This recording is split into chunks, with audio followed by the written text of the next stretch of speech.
आप सभी मसीह भाई बहनों को प्रभु यीशु मसीह के पवित्र नाम में जय मसीह की। इस नए वीडियो के माध्यम से मैं आप सभी का एक बार स्वागत करता हूं।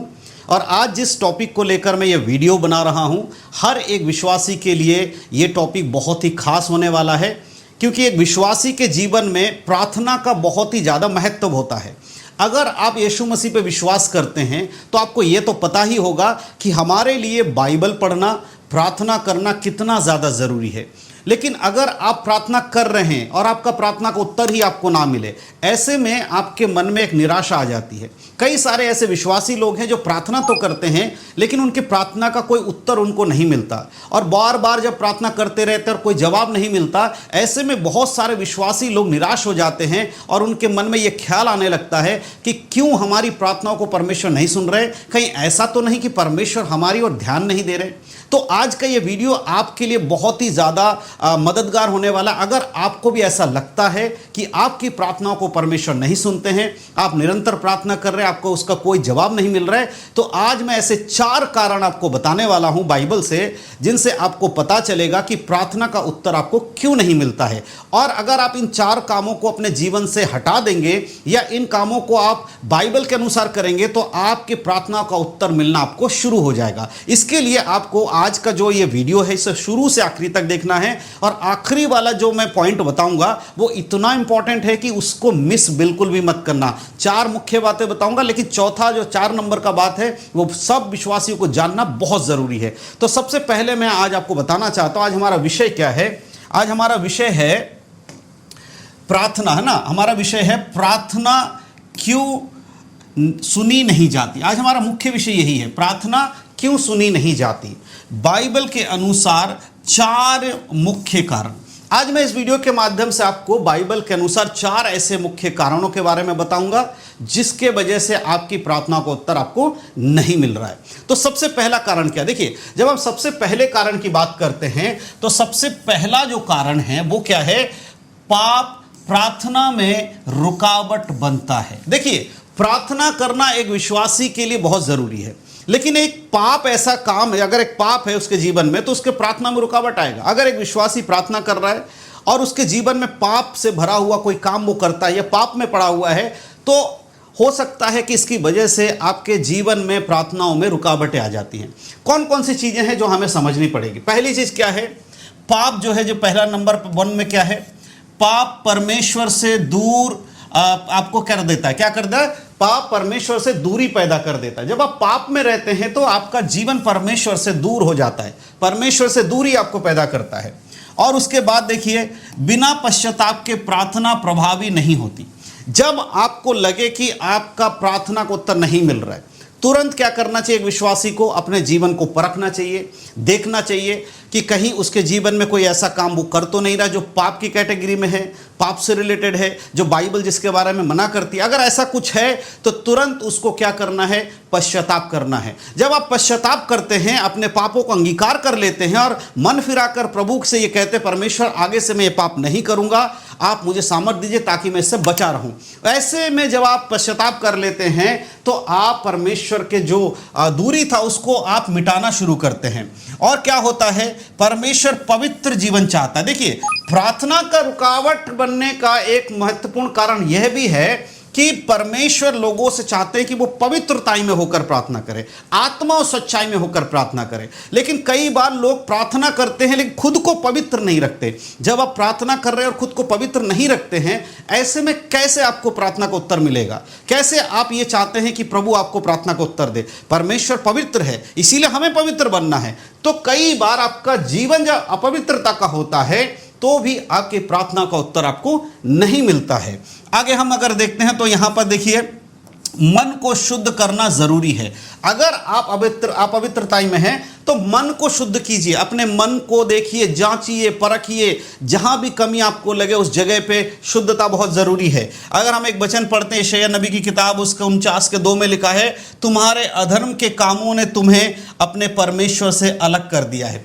अधर्म का काम, अगर एक मसीह विश्वासी के जीवन में अधर्म का काम है तो वो उसे परमेश्वर से अलग कर देगा। और जब परमेश्वर से आप अलग हो जाएंगे तो आपकी प्रार्थना का उत्तर आपको मिलना कठिन हो जाएगा, मुश्किल हो जाएगा। देखिए, शैतान यही तो चाहता है कि एक व्यक्ति प्रार्थना से दूर हो जाए। और एक मसीह व्यक्ति को प्रार्थना से दूर करने के लिए शैतान का एक चाल यही रहता है कि उसे पाप में गिराए, उसे अशुद्धता में गिराए, अपवित्रता में गिरा दे।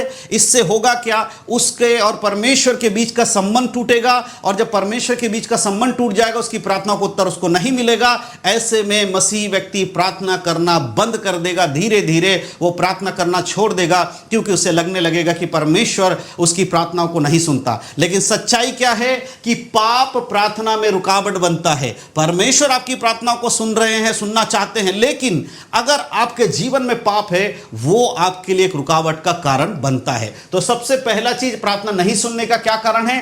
पाप है। पाप से परे रहना बहुत जरूरी है। अब हम दूसरे अगर कारण की बात देखें तो क्या है?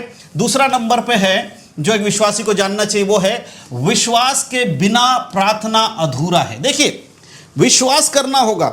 यीशु मसीह जब इस संसार पे थे, इस संसार में थे, तब उन्होंने अपने चेलों को कहा कई बार, हे अविश्वासियों, हे अल्पविश्वासियों, मैं कब तक तुम्हारी सहूंगा, मैं कब तक तुम्हारे बीच में रहूंगा। इसका अर्थ क्या है? कई बार अविश्वास एक विश्वासी के मन में आ जाता है। आपके मन में अविश्वास नहीं आना चाहिए। परमेश्वर ने कहा जो कुछ तुम विश्वास से मांगोगे, यीशु मसीह के नाम से मांगोगे, वो तुम्हारे लिए हो जाएगा। लेकिन कई बार अविश्वास आ जाता है, जाने अनजाने, चाहे ना चाहे, तब भी कई बार ऐसा होता है। तो विश्वास में जब अधूरापन आता है या अविश्वास की बातें आ जाती है, विश्वास के बिना प्रार्थना अधूरी है, ठीक है? तो विश्वास करना बहुत जरूरी है। तो इसके लिए क्या देखते हैं हम? विश्वास के साथ मांगना चाहिए।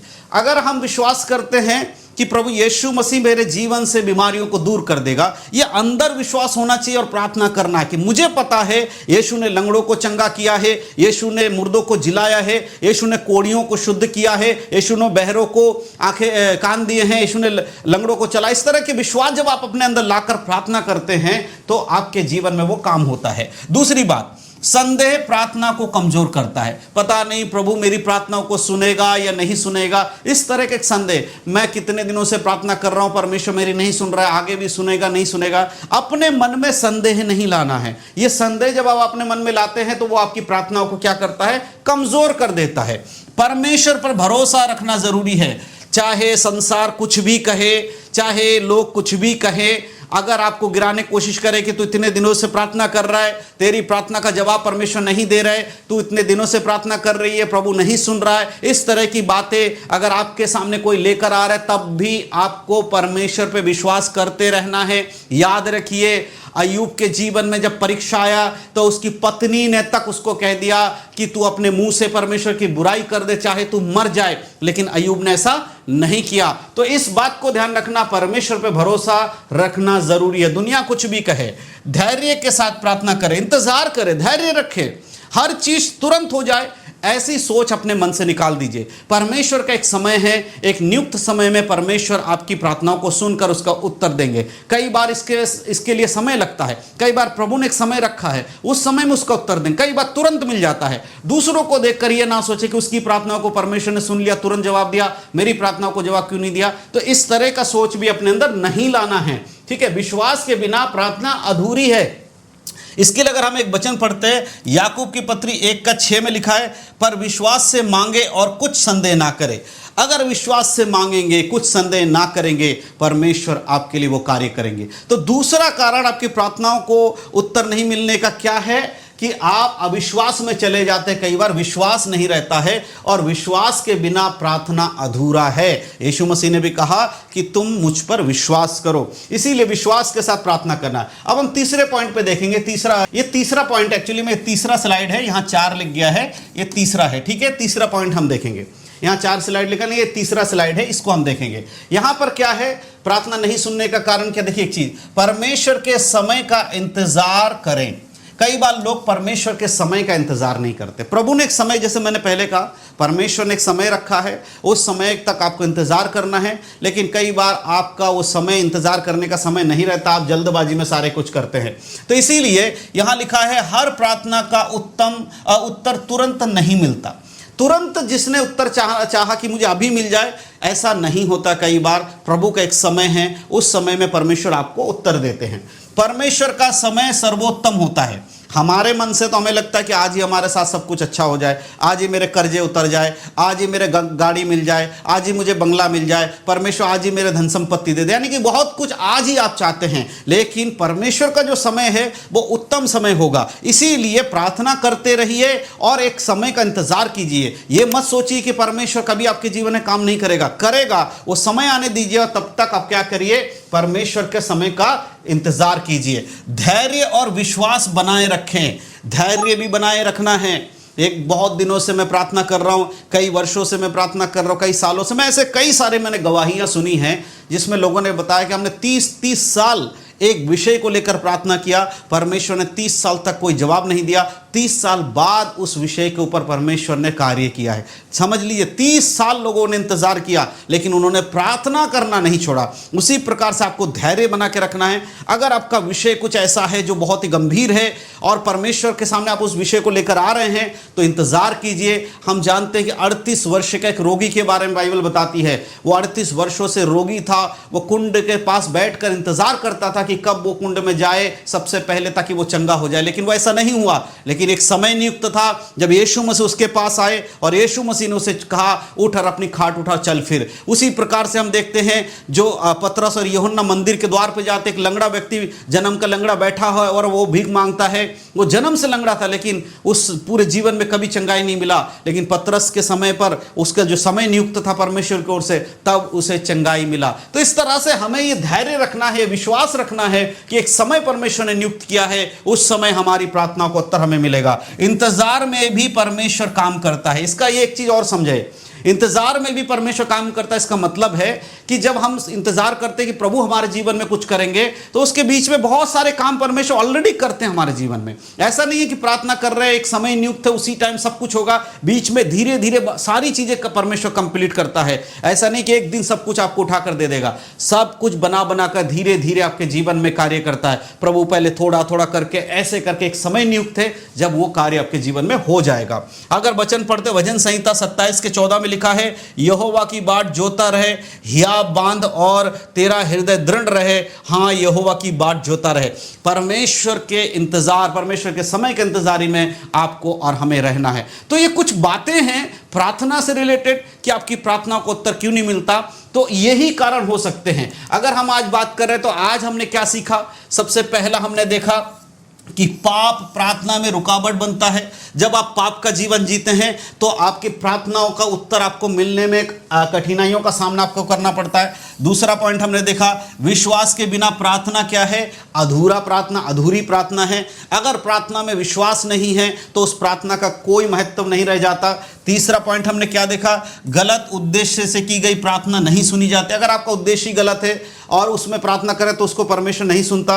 और चौथे पॉइंट में हम क्या देख रहे हैं? परमेश्वर का समय का इंतजार करना है। ये कुछ ऐसी पॉइंट्स है, इसको ऐसी बातें हैं जिनको आपको और हमें अपने जीवन में लागू करना है। तो अगर अब भी आपको लगता है कि आपकी प्रार्थना को उत्तर नहीं मिल रहा है तो मैंने जो कुछ आपको बताया इनके अनुसार आप अपने जीवन को एक बार परखिएगा, एक बार देखिएगा, आपको पता चलेगा कि परमेश्वर की आपकी प्रार्थना परमेश्वर तक क्यों नहीं पहुंच रही है। जब आप अपने आप को इस तरह से जांचेंगे, इस तरह से देखेंगे तो आने वाले समय में आप एक अच्छे प्रार्थना का जीवन में आप उसका उत्तर भी पाते हुए देखेंगे। तो मैं विश्वास करता हूं कि आज के इस वीडियो के माध्यम से प्रार्थना के विषय में जो बातें मैंने आपको बताया आपको समझ में आया है। और साथ ही साथ मैं आपको बताना चाहता हूं हमारे ये जो चैनल है, यूट्यूब चैनल है गॉस्पल इनसाइट टीवी, इस चैनल को सब्सक्राइब कीजिएगा, क्योंकि इसी चैनल पर हम इसी तरह से जो भी डिजिटल बोर्ड के माध्यम से आपको सारे वचन को समझाने के लिए हम इसका इस्तेमाल कर रहे हैं। और आने वाले समय में और भी बाइबल स्टडी की चीज़ें, बहुत सारी बातें, बहुत सारे ऐसे विषय हैं जो छोटे छोटे विषय हैं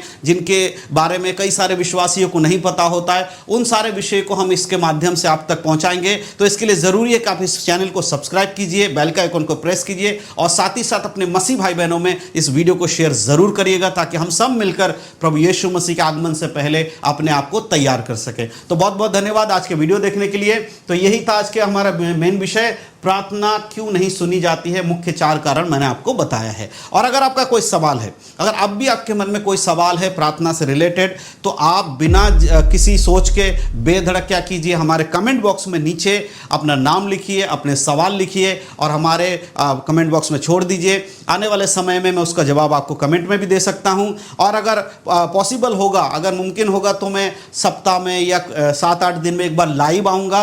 लाइव आकर आपके प्रार्थना को यहाँ जो भी आप विषय देंगे उस विषय को यहाँ पढ़कर उसके सवाल का जवाब भी मैं लाइव में देने की पूरी कोशिश करूँगा। लेकिन उसके लिए आपको कमेंट करना होगा और वीडियो को लाइक ज़रूर कीजिएगा। तो इन्हीं सब बातों के द्वारा परमेश्वर आप सभी को आशीष दे। यीशु मसीह के नाम में आप सभी को जय मसीह की। God bless you. मिलते हैं अगले वीडियो में, तब तक के लिए परमेश्वर आपको और आपके परिवार को सुरक्षित रखे। आमीन।